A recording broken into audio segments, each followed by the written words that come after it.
Bonjour à tous et à toutes dans les 4 coins du monde entier. Nous sommes dans notre émission Dig Massor qui veut dire en langue bassa au Cameroun, seule la prière. Bien-aimés, tout ce qui nous concerne dans le monde a besoin d'une prière parfaite et véritable. Alors, nous devons être allumés du feu de la prière pour confier à l'Éternel notre Dieu tout ce qui nous concerne l'univers. Alors, nous allons nous diriger dans Matthieu. Nul ne peut servir 2 maîtres car il haïra l'un et aimera l'autre, et il s'attachera à l'un et méprisera l'autre. Vous ne pouvez servir Dieu et Mammon. Bien aimé, beaucoup d'entre nous se retrouvent en train de servir plusieurs maîtres. Quelqu'un se posera la question, mais je ne sers que Jésus-Christ, pourquoi on me parle de maître?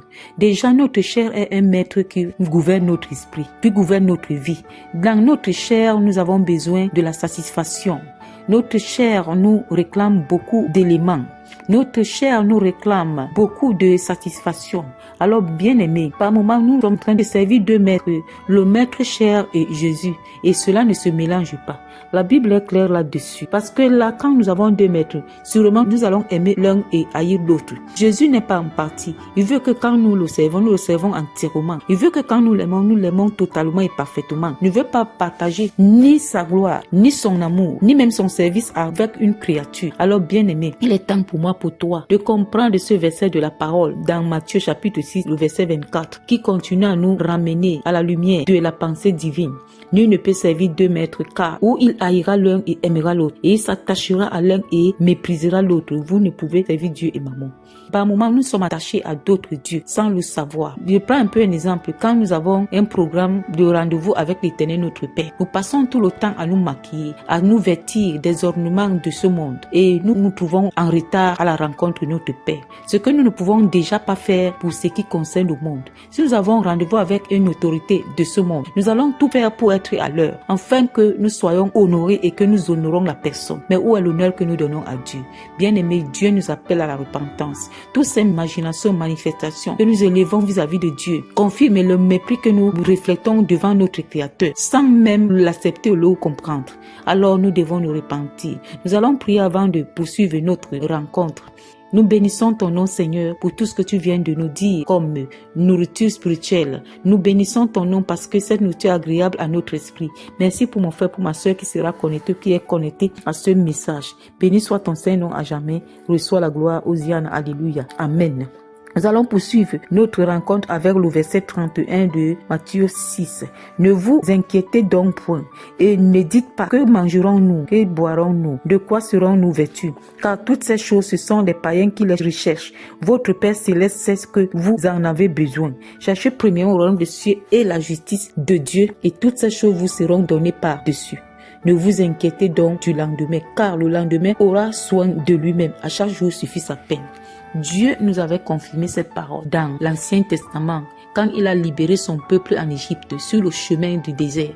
Dieu a ouvert le ciel pendant qu'ils avaient faim, il les a donné la manne du ciel. Et chaque jour, il renouvelait cette manne pour nous dire qu'il est le Dieu du renouvellement. Nous ne devons pas le caser, le regarder comme un Dieu qui est ancien, un Dieu qui ne change pas. Dieu vient là, nous ne nous attendons pas. Alors bien aimé, Dieu est le Dieu du renouvellement. Tout ce que nous avons besoin, Dieu le connaît. Mais qu'est-ce que Dieu veut? Il veut pas qu'on laisse sa place à quoi que ce soit qui entre dans la création, mais plutôt que nous lui disons merci, soyons reconnaissants de ce qu'il fait dans notre vie comme bien, mais lui laissant sa première place en tant que créateur, maître de notre vie. Et dans cette direction-là, nous devons lui rendre gloire, honneur. Alors bien, nous allons prier pour que le Saint-Esprit nous donne les capacités de vivre la volonté souveraine de l'œuvre de Dieu dans notre vie. Nous sommes dans la prière. Éternel notre Père, notre Dieu, accorde-moi la grâce, moi et mes frères et sœurs connectés à cette vidéo, de vivre ta volonté souveraine en tous les domaines de ma vie, afin que rien ne vienne qui est étranger pour détruire ta relation entre moi et toi, et que notre relation soit scellée dans la vérité, l'obéissance et en esprit pour que toute la gloire te revienne. Alléluia. Amen. Bien-aimés, nous allons continuer dans Matthieu chapitre 9. Nous allons commencer par le premier verset. Jésus étant monté dans une barque, traversa la mer et alla dans sa ville. Et voici, on lui amena un paralytique couché sur un lit.